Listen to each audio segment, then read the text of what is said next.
Panagiota is the national lead of the Intellectual Property Group.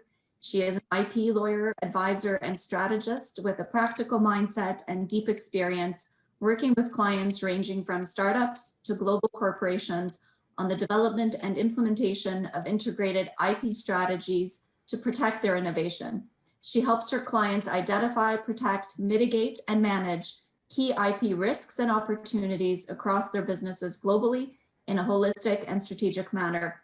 Her work includes IP portfolio protection, commercialization, supporting digital transformation, strategic partnerships, co-development, and technology collaboration, and allocation of IP ownership. Panagiota has also been an IP lead in legal working groups for Canadian trade and regulatory associations, submissions to the Office of the Superintendent of Financial Institutions, and the Canadian Competition Bureau. Thank you so much, Panagiota, for joining us today, and we look forward to your insights. Great. Well, thank you.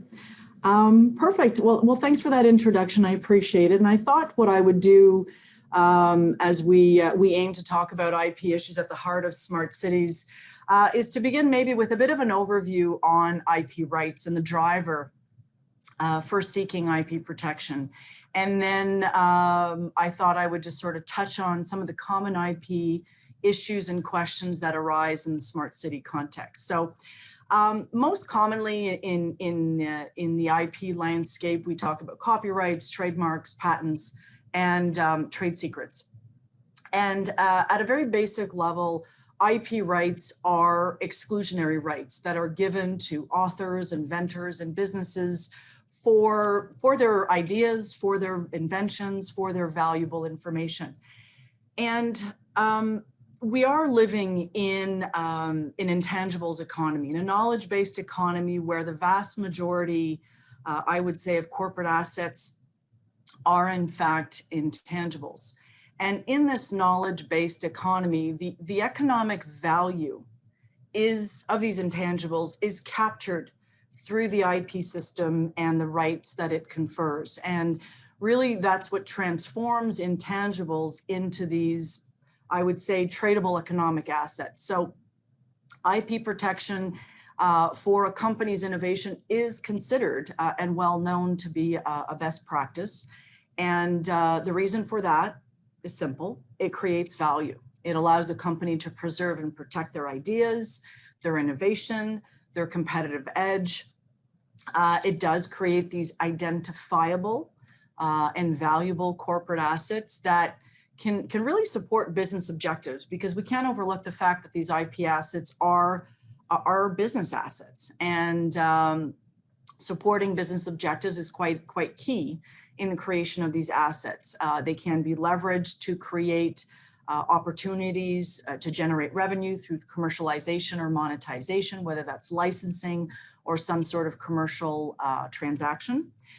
They can be used as well to attract investment, which matters a fair bit for many companies, especially these days, can attract collaboration with other parties, which can lead to more innovation and expansion in terms of business activities, and can attract acquiring companies. So why is all of that relevant to smart cities? Well, as we know, smart cities and smart city technologies collect, analyze, and use data to improve city life. And smart cities use the Internet of Things, IoT devices such as connected sensors and lights and meters and all of these things we've heard so much about over the course of this summit to collect and analyze data.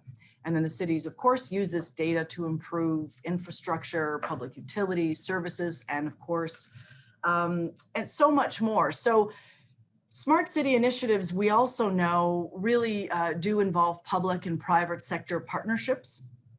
And two entities that come together, two organizations that come together with a long-term goal. And sometimes those initiatives involve, just a few parties.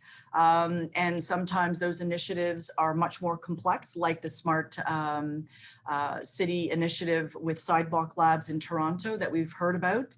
And we know so much about. That is quite complex from a legal perspective, but also involves dozens of public and private stakeholders. So the interests of all of these different parties is extremely relevant to what the IP issues will be. And that's what I'll get to in more detail in a moment. So what are the kinds of IP questions that arise in the smart city context? I'll start with copyright because truly that's probably one of the more common topics to arise. And a key question that comes up in that context is what smart city data may be protected by Canadian copyright law. And at a really basic level, the Canadian Copyright Act protects, original, literary, dramatic, musical, and artistic works. Computer programs, such as those that are used to run smart city platforms, are generally considered literary works and can be protected by copyright law in Canada. Copyright law may also be used to protect the data that smart city technologies collect and analyze. Now, while facts are not, and I should be clear, facts are not protected by copyright, data can be protected by copyright if it is considered to be an original compilation. And I certainly don't intend today to get into what the law considers to be an original compilation and how the law goes about assessing what is an original compilation. But I think the bottom line on that is that data may qualify for copyright protection. And the copyright owner has that exclusive right to reproduce the work that's protected under copyright law. And so that really is very key as an issue when it arises in the smart city context. I wanted to mention as well, flag an interesting point around machine generated works. And the law really does continue to evolve globally on who owns machine generated works. But I thought it was interesting to mention that as smart city technologies become more complex, become more interconnected, digital devices and platforms may begin to produce their own copyrightable works. So certainly something to keep our eye on. Now, open source, copyright protected software versus open source is certainly a topic that comes up a lot.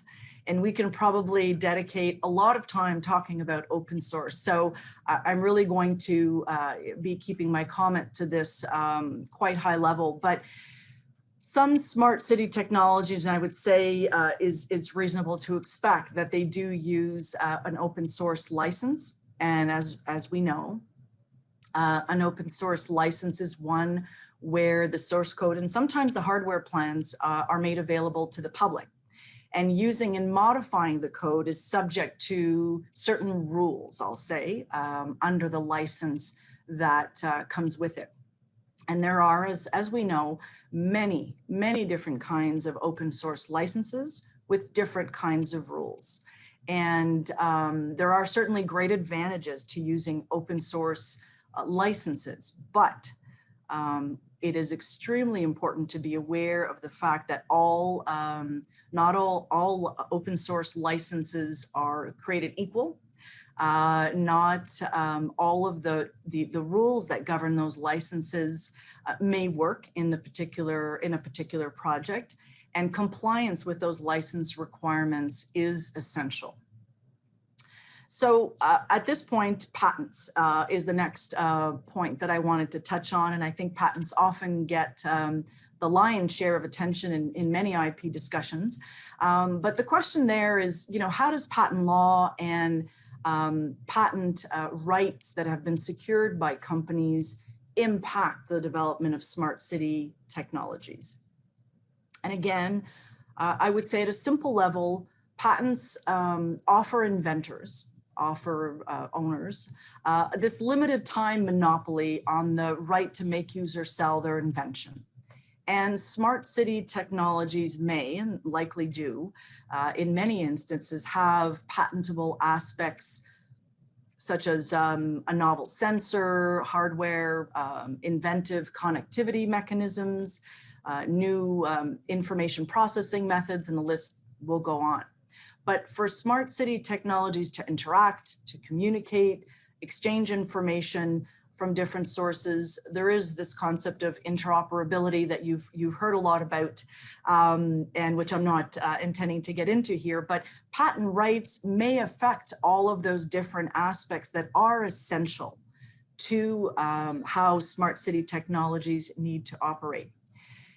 And I thought it probably would be interesting at this point to, because we really are talking about the Internet of Things at the core of this. And I thought it would be good to shine a light a little bit on the value of IoT from an IP perspective. And there is a study that I came across that estimated that the potential economic impact of IoT would be somewhere between maybe 3 to 6 trillion by 2025. And of course, as we know, the applications of IoT extend into healthcare, into manufacturing, power, security, vehicles, etc. So I say this because we're talking about private sector participants in smart cities. And as market players compete to really realize the potential value that the IoT space promises, they will certainly be looking to safeguard company interest and investment in their innovation through many different means, including IP protection. So while smart city solutions offer many opportunities for innovative companies, protection will be a top priority, I would say, for those companies, and acquiring patents will also be part of that strategy. To get a sheer sense of volume of patent rights that may be relevant to the smart city equation, and how these partnerships come together. By the end of 2019, I think there were approximately 38,000 IoT patents to date in the United States, and that's only surpassed by China, where I think there are somewhere around 42,000 IoT related patents to date. So that's a lot of volume. So I think, the takeaway from that is to remember that this is a very robust area for patent activity and patent rights that are relevant to smart cities. Trademarks, quite simple in comparison. I think trademark issues arise in the smart city context, mainly around licensing. So more specifically, if branded innovations are intended to be included adopted in smart cities, there would be a question of seeking permission through a license from the trademark owner. And then I think finally, data, which is so central to smart cities. There's, I guess, a lot to say about data and the rapid expansion of the data economy, but from an IP perspective, it really does raise serious questions about who owns the data and what data ownership really entails. And in many different jurisdictions, data could be kept confidential and protected that way, but there are vulnerabilities to data in protecting it that way. And so companies do often seek to find other forms of protection. So as I mentioned earlier, data can be protected under the Canadian Copyright Act. And that being said, I do emphasize that oftentimes that protection is considered to be thin, but it is a point and a very important point in the smart city context to consider from an IP protection perspective. I did want to close off maybe just talking for a moment about cooperation and collaboration. And I think early on in this summit, Michael asked a great question about the tension that exists between private sector and perhaps public sector participants around IP and an interest and willingness to share and use IP. And we know, as has been talked about, that smart city development really does involve partnerships by many different parties. And when we layer on top of that tension that Michael alluded to, and the fact that you do have a number of parties coming together to work together towards these, a long-term goal. When you layer on top of that, that you may have multiple parties coming together, not just to cooperate, but to actually potentially co-develop and collaborate to develop smart city capabilities and technologies. There really is a layer of complexity that's added to all of this in terms of the issues to keep in mind. I set the table earlier with talking a fair bit about the reason why companies seek IP protection to protect their innovation. And that really is, as I said, a best practice in a corporate IP strategy. But as companies come together potentially to co-develop in smart city ecosystems, companies will want, for the most part, will want to own what they create and what they invest in. Wisely, they will try to avoid joint ownership. And practically speaking, it may be quite challenging for participants coming together to actually identify, what was created, who created it, and who owns the resulting IP in these innovations. So there's a lot of complexity in these commercial arrangements as parties try to come together in the smart city context. That being said, we know that there is a direct link that's well recognized between collaboration and innovation. And I think smart cities do benefit tremendously when parties can come together and collaborate. So those tensions do exist. There are issues to be aware of, and there are ways of resolving them as parties come together to collaborate. And so what I would close off with in saying is that I think all of these IP considerations are relevant to collaboration. I think for that collaboration to be successful, there was discussion about balance. I think balance in everything is important. I think, though, that IP rights should be understood, and the right to use IP should also be understood, certainly understood, well identified, and a partnership model that really facilitates everyone's success and understands and values the IP needs and interests of the parties coming together, I think will really fuel sort of strong capabilities in smart city development and an improvement to city life. So I think that might be, that's a good place to end.